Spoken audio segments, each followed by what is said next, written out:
Olá, minha amiga, meu amigo, hora da nossa conversa, no nosso encontro, neste último dia de setembro, terça-feira.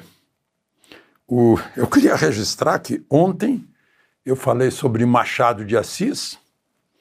Meu Deus do céu, como eu fiquei orgulhoso de ter tantos companheiros que conhecem Machado, que leem Machado. Os comentários, o número de comentários sobre Machado de Assis superou comentários políticos. Então, eu fico muito feliz em saber disso, que estou em boa companhia. Eu queria falar de novo em mortes. Berta Loran. Aliás, o nome dela é Baja Ais. Morreu com 99 anos. Berta Loran, a última vez que eu a vi foi na escolinha do professor Raimundo. Ela nasceu em 1926. Quando tinha 11 anos, em 1937, os pais dela, ela nasceu em Varsóvia, na Polônia. Os pais dela levaram ela e os 5 irmãos para o Rio de Janeiro, para se livrarem do Holocausto, da câmara de gás, da matança de judeu, que hoje é o objetivo do Hamas. Vieram para o Rio de Janeiro. O pai dela era ator e alfaiate. Família judaica, claro. Em 1940, ela adotou o nome de Berta Loran. Ela atuou em Buenos Aires, em Lisboa, naquela época, depois voltou ao Rio de Janeiro, fez teatro de revista, fez chanchada, fez 18 filmes, participou de 30 peças de teatro, depois televisão, uma heroína e com uma história para contar, né? Com 11 anos de idade, fugiu de Varsóvia para o Brasil. Fez o caminho contrário de um ex-BBB que hoje está em Varsóvia e é refugiado político reconhecido pelo governo polonês por causa do 8 de janeiro, mas eu vou falar nisso na nossa conversa de hoje. A outra morte é de uma pantera negra, Assata Shakur, aliás, Joan Deborah Byron. Ela matou um policial americano e foi condenada. Aí fugiu para Cuba. E aí Cuba a recebeu como refugiada política, tal como a União Soviética, a Rússia, recebeu a Olga Benário depois de ter matado um policial na Alemanha. Essa Pantera Negra morreu agora aos 78 anos e a nota oficial do governo cubano, ela era refugiada política, foi que, devido à idade avançada, lá em Cuba, 78 anos já é idade avançada. E por fim, eu queria contar uma história para alertar vocês. Eu comprei um par de tênis sexta-feira e já recebi esse par de tênis ontem, de uma marca, dessas marcas famosas de tênis.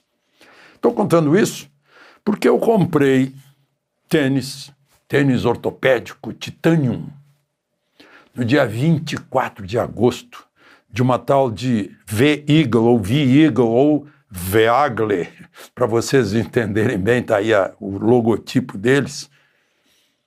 E até hoje nada. Ainda antes de entrar no estúdio, hoje eu tentei. Continua lá, pagamento aprovado, sim.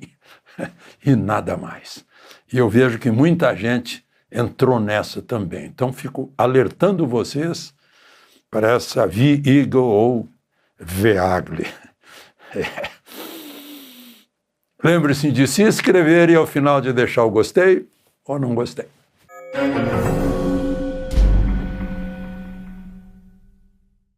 Bom, primeiro assunto eu já adiantei para vocês, né? Falei de um refugiado político na Polônia. Ele foi reconhecido pelo governo polonês como refugiado político do Brasil. O nome dele é Adriano Castro. os que acompanhavam lá atrás, o BBB, eu nunca vi, ele era um dos BBBs.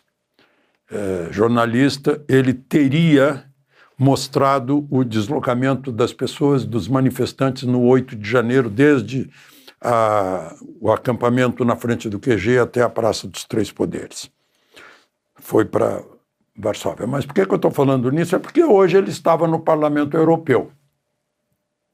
O deputado José Medeiros, do PL de Mato Grosso, que anteriormente fora senador pelo Mato Grosso e um dos mais ativos senadores, foi inclusive vice-líder do governo Temer, esse deputado levou um relatório de 17 páginas sobre a situação política do Brasil, entregou na Comissão de Direitos Humanos do Parlamento Europeu, presidida por um português, o Antônio Tanger, que é do Chega, a segunda força lá em Portugal.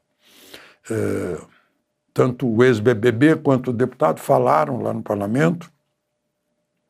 O deputado, ao falar, citou Maria Corina Machado, fez uma semelhança com o Eduardo Bolsonaro, que no governo autoritário da Venezuela, ela foi aos Estados Unidos se queixar como deputada, aí passou a ser perseguida, né? Maria Corina Machado.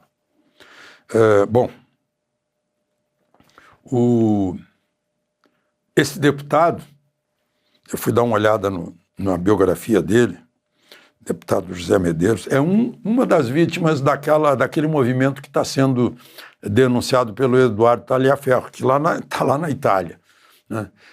Deputado foi bloqueado durante a campanha eleitoral de 2022, porque ele mostrava a torcida Bolsonaro lá e tal, foi bloqueado, não podia. Bom, gente, eu ontem não tive tempo de falar mais sobre a posse de Fachin no Supremo. Hoje eu li cuidadosamente o inteiro teor do discurso dele de 19 laudas. E aí eu fiz um resuminho aqui para passar para vocês. Ele falou sobre respeitar a Constituição. Ele disse respeitar a Constituição. Depois disse a Constituição continua acesa. Depois disso, o tribunal tem o dever de garantir a ordem constitucional com equilíbrio. Depois disse, nosso compromisso é com a Constituição. Depois, garantia do Estado de Direito por meio do respeito à Constituição. E, por fim, manteremos o contrato fundado pela Constituição. 1, 2, 3, 4, 5, 6, 7. Por que precisou falar tantas vezes em respeito à Constituição? Quando a gente fala muitas vezes água no deserto, é porque a gente está com sede, né? Ele deve estar sentindo por dentro que a Constituição foi desrespeitada lá pelos guardiões.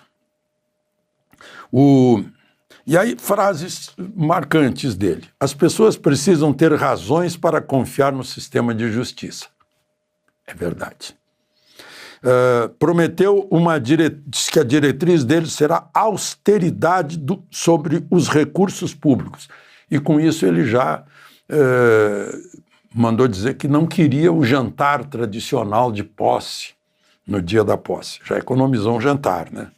Que a crítica da Constituição fala muito, do Supremo fala muito em lagostas e vinhos, etc. Já economizou esse jantar.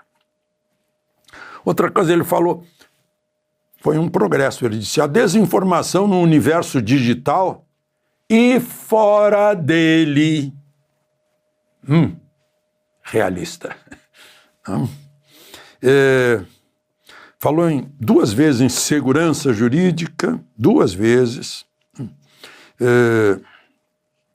E veja só, o vice dele é o Alexandre de Moraes, sancionado por agressões aos direitos humanos. E ele falou em ações para a Corte reafirmar seus compromissos com os direitos humanos fundamentais.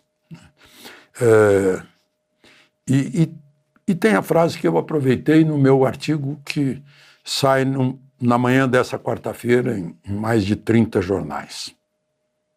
Ao direito, o que é do direito. À política, o que é da política. Está lá no Novo Testamento: a César o que é de César, a Deus o que é de Deus. Essa é a grande questão. Eu digo no artigo que ele traçou um risco na Praça dos Três Poderes. Aqui é Supremo e aí é Legislativo.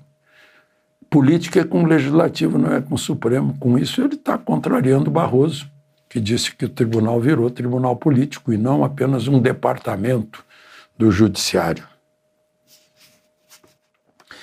Terminou dizendo: o presente nos interpela, sim. Mas não é só o presente, o futuro vai interpelar também. É uma oportunidade para o Supremo. E, por fim, queria registrar, porque aconteceu de madrugada, o presidente da CONAFER, que é Confederação Nacional dos Agricultores Familiares e Empreendedores Familiares Rurais. Dá uma dica para vocês: quando o título é muito longo, é coisa de esquerda, eles não têm imaginação para concisão. Bom, Carlos Roberto Ferreira Lopes foi preso de madrugada lá na CPMI do roubo dos idosos da Previdência por mentir, falso testemunho. Ele havia jurado falar a verdade. Aí o senador Carlos Viana, presidente da comissão, deu-lhe voz de prisão.